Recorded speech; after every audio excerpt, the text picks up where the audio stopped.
Hello, everyone, and this is Forever Pop Punk. And today we have Wednesday at 7 with us. We've got Ryan and Rob. Uh, how are you both doing? Not too bad. A lot better now I've got coffee. How are you? Yeah, good. Yeah, I mean, I'm well. I had a rocket lolly while I was, that's all the time, I had half hour. So I Nice. thought, right, I'll have a rocket lolly.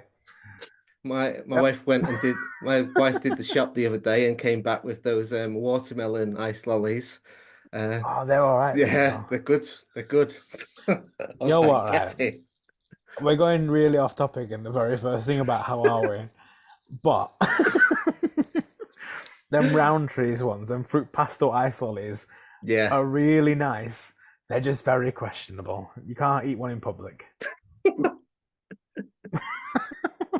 It's not a good way to enjoy a round tree's fruit You've just got to pastel ice embrace lolly. it. You've just got The to push-up ones maintain are a eye bit contact. questionable as well. You know, Oh, they they're no match for the round trees fruit pastel ice lolly. well, it depends to be honest with you. I mean, if you're comfortable with it, like just go for it. Yeah, Like let's we go for it. just make eye It's contact with as fine. many people Yeah, as possible. Just just have fun with him. Maybe that's what we have to do when we we'll jump straight to the Manchester show.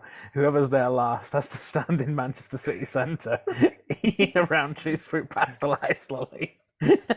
Piccadilly station. But anyway, Right. moving So swiftly on. yeah, so first thing first, let's introduce the both of you. So one of you can go first, Ryan. hello, I'm Ryan. And I What? sing and play guitar in Wednesday at 7. And Rob. I'm very proper. Yeah, I'm Rob. I play bass in Wednesday at 7.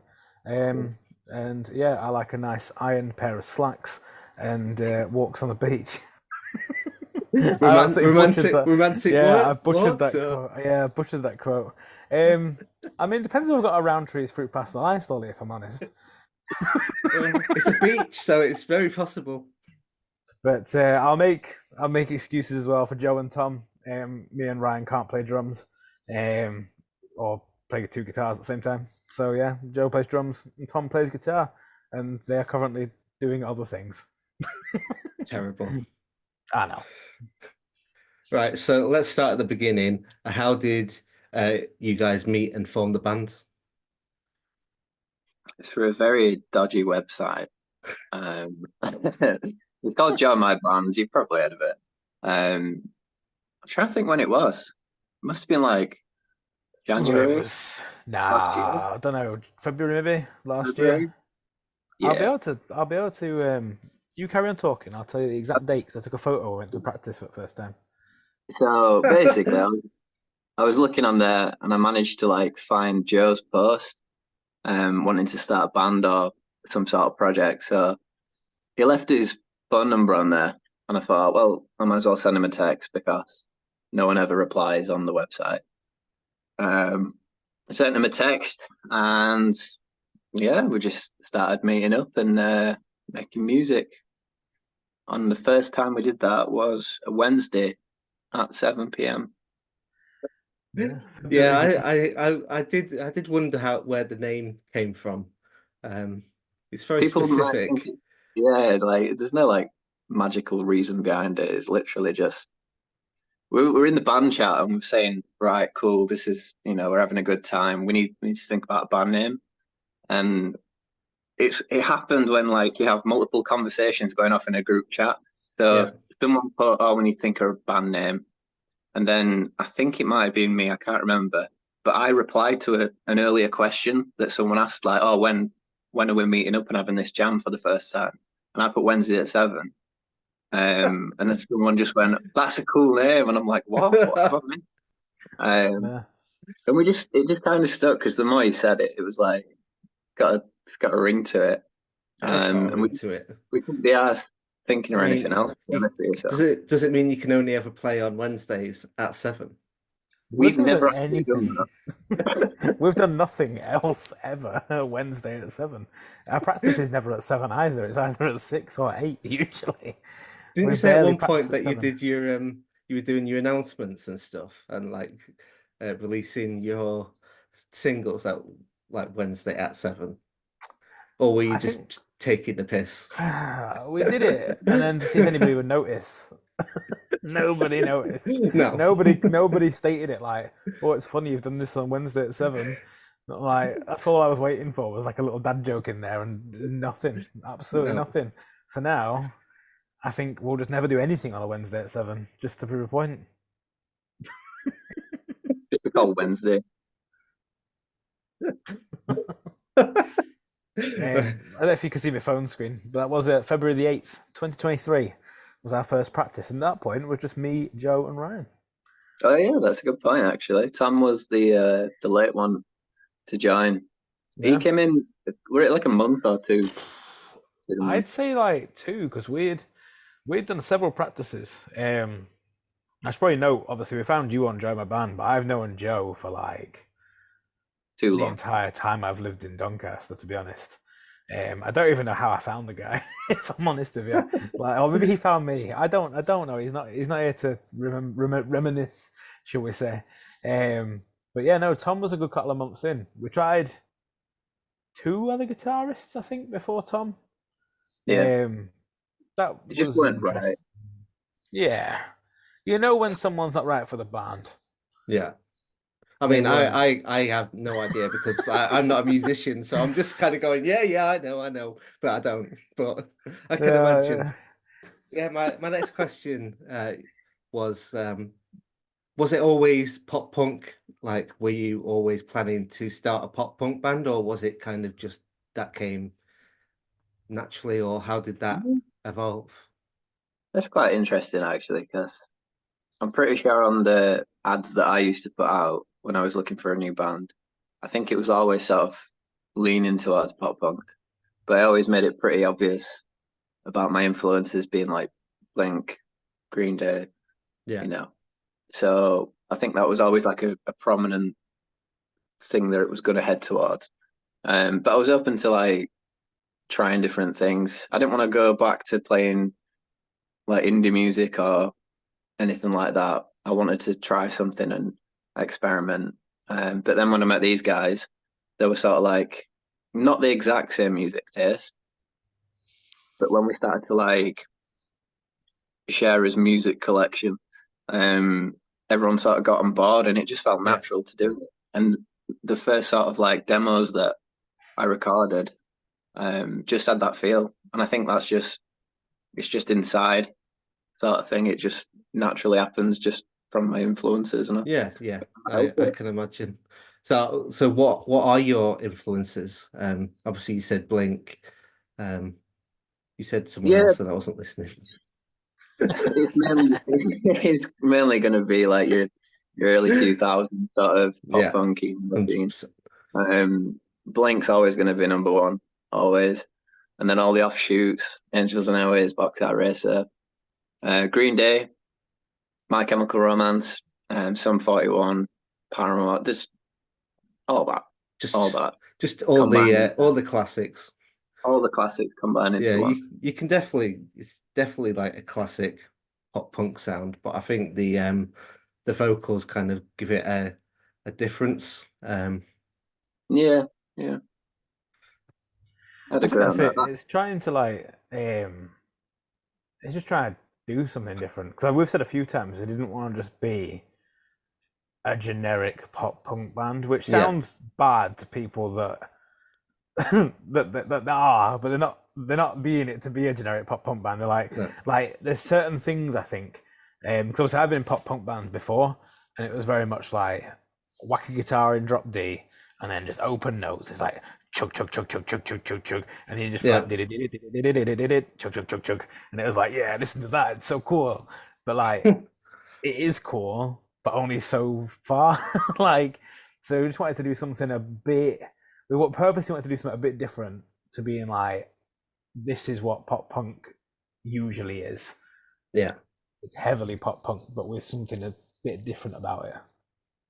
Yeah, I see. Like, so going to the Forever Pop Punk birthday Palooza, like obviously, I think all of the four bands are all obviously pop punk, but I like the fact that they're all different in Hmm. like Mm.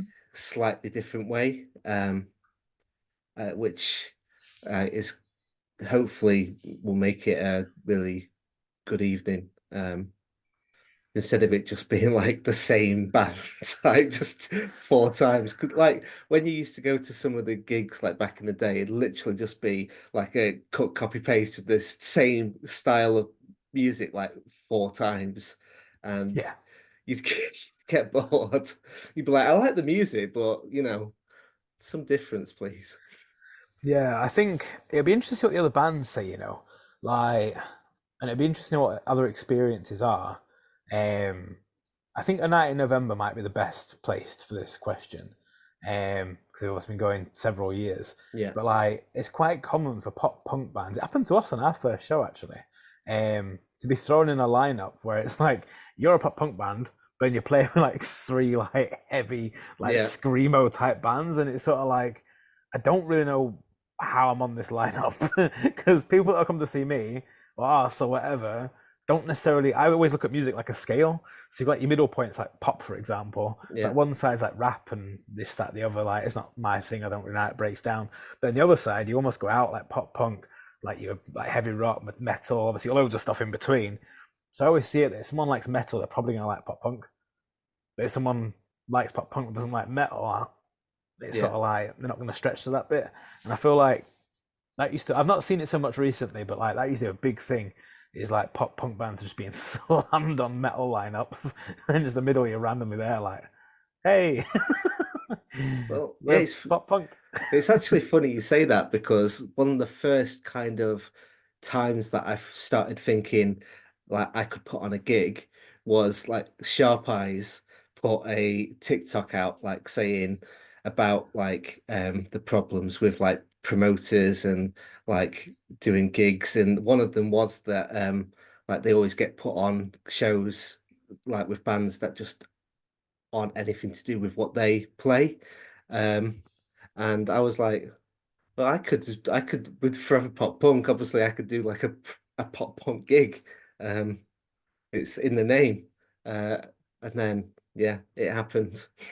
You just need a little bit of encouragement, but like the birthday palooza is on. It's going to be good because it's all about community. And we were saying this on a live stream the other day that being in other bands in the past, like indie bands, for example, the sort of community that that's there is quite hostile. Everyone's sort of like, not well, I can't say everyone, but a lot are Mm. quite up their own ass sort of thing. And they don't Yeah, want to speak to other bands. They look down at other people. But on the pop punk scene, it's like everyone's so supportive. Um, and you just feel part of it. It feels worth it. So that when you release music, like it just means that much more. And that translates to gigs as well. When we played our first gig as Wednesday at 7, we didn't know what to expect because our sound is sort of like a nostalgic throwback to the early yeah. 2000s, but trying to again bring something new to it. So we didn't know how people were going to react. Whether the I don't know. We thought maybe they might think it's too cheesy, or like I don't know. I mean, But I think people who like pop punk also like really cheesy music. Um, exactly. I mean, there is an element of that in pop punk where yeah, it's like 100%. it's Like, supposed to be cringy, like in certain parts. But yeah, it was nice to go and play and see the reaction that we got. And just over this last few months, sort of like the progression, whether that's community wide on social media or in real life, yeah. it's nice to see it growing and people actually interacting, and it's pretty cool. This So that I'm actually really leads to the next question. So how has the reception been for the first three songs? pretty good to be fair. It's it's just a weird one because we're three songs in. We've got so many more sort of like in the pipeline. Yeah. Um, so if anything, it's sort of just excitement to get more out. But I think we've obviously had feedback from loads of different people. Some people might not like us, and that's absolutely fine. Like, the world would be pretty boring if everyone liked the same stuff. But for the people that do like it and connect with it, it just puts a big grin on your face, and you think it's worth it. I've always had a good reaction when I've played the songs. Thank you very much. I think it's wild because like having three, like it's almost like saying like only 3 songs out, like because we're talking now saying like, oh yeah, our first show, it's like we don't know what people are going to think because we released 1 track. I think we released it like a month before the actual show. A rough guess, it might have been out maybe 2 months tops. And we made a bold choice in the music industry to open with it. Like most people would play like their hit as like the final song. Yeah. But we were like, all right, cool, we've released 1 track. We're gonna play it first. Which it worked, I think. But obviously we've played then a half-hour set, having released 3 minutes worth of music. But then still we've released 9 minutes worth of music really, and still playing half-hour sets. Like, so even now, when people come to see us, you only really know 3 songs, like, and people are coming, like people want to come, like it's so strange. Because like, well, me and Ryan, we've both been in bands before, like obviously I was in a pop punk band and then a slightly heavier band, a bit more like Deftones, and like locally people wanted to come and see us. But whenever we played outside of being local, don't get me wrong, it was a bit before like Facebook, Instagram, everything really took off in the sense it is like today. Obviously TikTok didn't exist. MySpace. Yeah, it was still like the back end of MySpace era. In the yellow pages, bro. Yeah, I was sending smoke signals out to like random cities to see if they'd let us play. But yeah, like outside of the area, Pitch and post.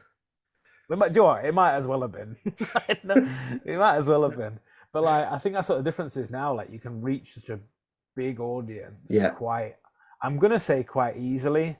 Some people might agree, some people might disagree. I feel like me and you have these conversations with like social media and stuff where it's like, oh yeah, boom, like just like when you think other people, they're like, oh, I don't know where to start, and it's like, all right, okay. Just take it for granted, maybe. I don't know. But like you easily could like reach like hundreds of thousands of people, but obviously the amount of bands that are out there, it dilutes the social media a lot. So it means that the algorithms that social media has, it means that you're not going to be seen by all of those people. No, not at all. So it reduces the whole impact of like how big social media is, but it's still way better than anything that came before it in terms of marketing. 100%. So what can an audience expect from a Wednesday at 7 performance? What kind of performance do you put on? Like what should people who go into the gigs that you've got coming up expect? They should expect the unexpected. I just wanted to say that line. Go on, Ryan.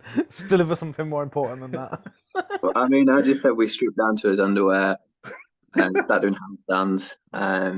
It's pretty wild. Yeah, sounds it. You can expect just I don't know, even if you've not heard the songs before, which obviously we've only released 3 so far. The other 6, is it 9 we play? I can't remember. There's 9 songs or something like that. 8 or 9 songs, yeah. But at least they can still enjoy the songs. There's always a backbeat. There's melodies and familiar sort of like motifs going on. So it's stuff that you can sort of get on board with really quick. So that paired with us dicking about on stage, and it's gonna be a fun night. A very, very fun night if you come and see us. Yeah, I mean the biggest thing for me, like the way I look at it, is very much a case of like people come to be entertained, which is a bit of like a Sparta 300 quote or something. I don't know which film, but like you gotta put a show on, and that's the way I look at it. Like, I feel that a lot of our shows are quite engaging, which, like, I'm not saying it in like a big-headed way, but like, people always seem to join in. Like Ryan says, there's only 3 songs out, like up until this point. So anyone come to see us, they might not. To be fair, they might not listen to any of our songs. They might have come to see a different band. They've stayed to watch us because we're playing. But it's our job to hook people into it and make sure they have a good evening out effectively. Like, whether it's £5 to get in, £10 to get in, free, like whatever it is, people are spending money. And in this, this day and age, people are a bit, I don't know, choosy as to where they put their money, I suppose. So you want to make sure they make the most of it themselves, rather than just sort of playing some guitar for a bit and being like, "Yep, see you later." So, what is the future? What is in the future for Wednesday at 7?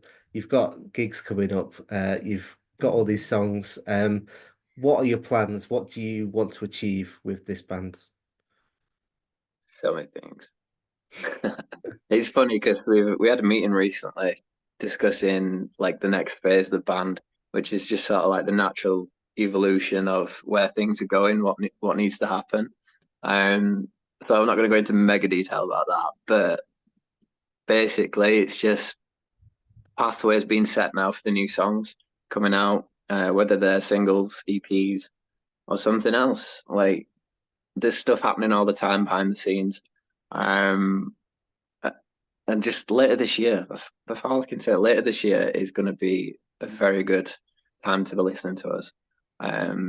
It'll bump up that Spotify playlist a bit more. But yeah, plenty of gigs.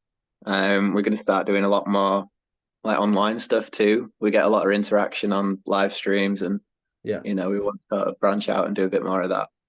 But the thing I'm most excited for is releasing new songs. Oh, damn, I thought you were going to say the Forever Pop Punk birthday Palooza. You were nailed on. Yeah, you were nailed on them for the little screen grab for that little TikTok clip. To be fair, for me, you could like, see my face just drop, like... Yeah, thing I can't do it with a straight face. Oh god! No, I'm mega excited for the show. It's going to be absolutely mental, especially having all these bands that come from a similar background, have the same sort of vibe going on, and then the people that are coming to see the band, it's just going to be synergy. Yeah, it's just like a community, like a community get together having a birthday party. Sorry, the synergy. Synergy. It was like some sort of gang symbol. It is. It's a synergy time. But yeah, no, for me, like, obviously the new songs and stuff are cool. Like, they are good. Have you been in the studio yet? Always in the studio. Yeah, a lot of the studio is Ryan's house. Okay. That's where a lot of stuff gets written in that place. So there's a lot of material to come, and then like gig wise, obviously we announced the tour that's in August, September. We announced that the start of this week, I think. It's all blurred into one, to be honest with you. So got that. There's a lot of shows later this year as well to be announced, and then there's some cool plans for next year as well that are obviously very, very early still. But yeah, there's a lot of cool stuff.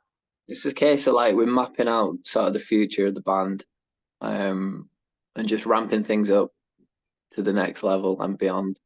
So, like Rob said, it is exciting, but it's also a bit surreal to think I'm in sort of like the demo stages now of all these new tracks. So things are coming together. I'm just finishing bits off before we sort of start looking at getting them mixed and mastered and released. But yeah, it's pretty mental to think, well, this song comes out on this date, and then this one, and this one, and this one, this one, that's not going to come out until July next year as part of something big. But yeah, it's that a scoop, like something big July next year? Maybe. My birthday's in July. Could just do that. So whether it's in July or not. I mean, there's a lot of signs pointing towards July at this point, but I don't know. Like the songs are released so far are good. Like, they've gone down well, but the songs that are But you said they've gone coming, downhill. no, they've gone down well. I think it's my All accent. downhill from here. Like obviously got a few more to come out this year still, but like the songs for next year, like it's just insane. Like how they sound at the current stage, which is literally a demo stage, is unreal. Like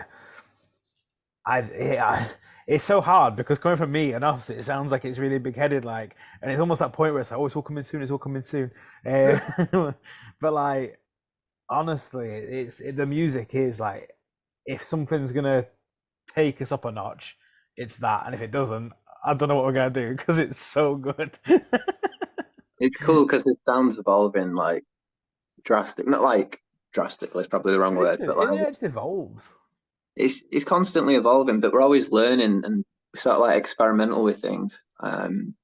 Like for me, on the next sort of batch of tracks that are going to be released, you'll sort of notice a difference in my vocals. I'm sort of embracing my lower vocal range now, which is sort of like a technical, but I don't know, confidence sort of thing. I Yeah. feel a lot more comfortable in a lower range.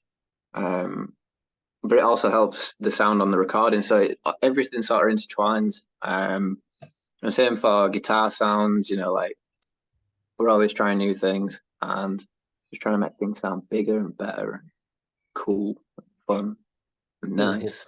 Cool. Fun. What a description.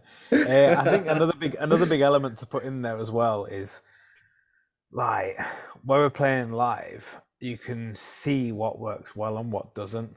Yeah. So the songs as well are written when you just listen to like the demo, it's like cool. I can imagine this in this sort of scenario.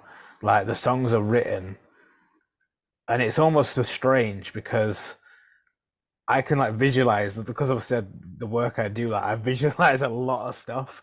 So like a lot of the music, it's sort of like the venues that we're playing, obviously the size we are, it's like the songs are bigger than that, if that makes sense. Yeah. So that's probably why like I think like, oh yeah, these songs are gonna be like the next tier, I suppose, because the songs they're written to be obviously really good to like to listen to, but also really good for people to really get into it and really have that engagement and stuff. It's a big element I think that's been taken into the songwriting. It's Yeah, definitely like something I think about when I'm writing. From the experience that we've had so far, I want them to sound a certain way, but I also sort of write the songs to be played live, if that makes sense. Yeah. So I do certain things or certain motifs in a song where I'm like, this is really gonna benefit a live show. People will really like sort of be on board for this. And it translates well into like proper studio recording as well. But having that mindset of I'm imagining this live rather than just sat listening to it through headphones or sat in your car driving somewhere. I want it to sound good there, but I want it to also have that live energy to it. Yeah, you want to be one of those bands where people are like, you have to go see them live. Yeah. Like that's kind of like the thing that every band I think probably wants to be said about them. I think. Yeah. I mean, I don't know because I Absolutely. Yeah, I don't know. We're here to entertain. If no one comes to watch, then who can we? Can't entertain people. Entertain them in like they can listen to Spotify and stuff, but like there's just something different in there, like actually being at a show. Okay, so my last question is this. Uh, if you could cover any song, what would it be?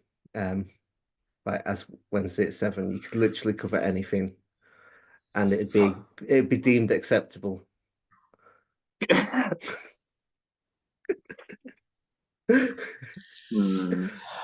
I don't know.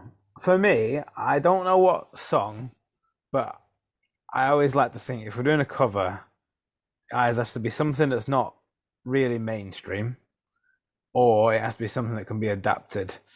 And by not really mainstream, I mean like if you pick, I don't know. I mean, we did it to be fair. I guess say pick Green Day and you say American Idiot. We did that, and after doing it twice, yeah, for me, I was like out the set. Like, I get it. I get it because people want to hear songs they know the best. But there's nothing I don't like doing the most popular song by an artist. I like being a little bit more like second, maybe third tier, um, or something that you can change to your style rather than being like a bit of a carbon copy. I hope that helps. That's like a question, an answer you'd get in Parliament, like an MP just going around the question.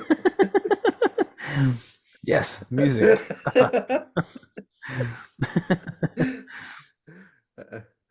But yeah, it's been great talking to you both, and thank you so much for like coming in and having a chat with me, and also thank you so much for agreeing to play the Forever Pop Punk birthday Palooza, because it's going to be really good.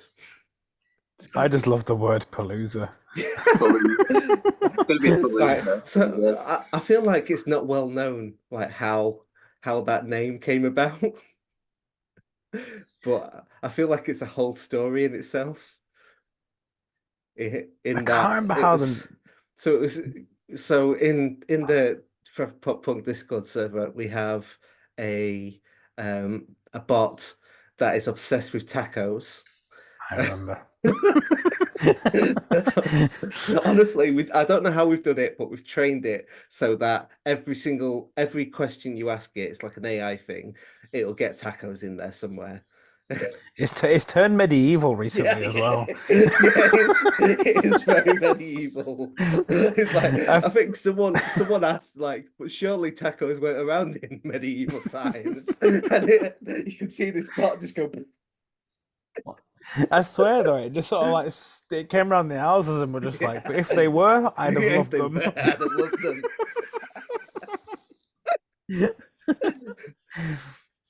Yeah, they might be modern, now. but they'd be excellent in the medieval times. They'd have loved them. Yeah, that bot is something else. But yeah, so I asked it for like 10 name ideas for a birthday show, and it came up with some corkers, but everyone agreed that Palooza was the worst one, so therefore the one that we chose.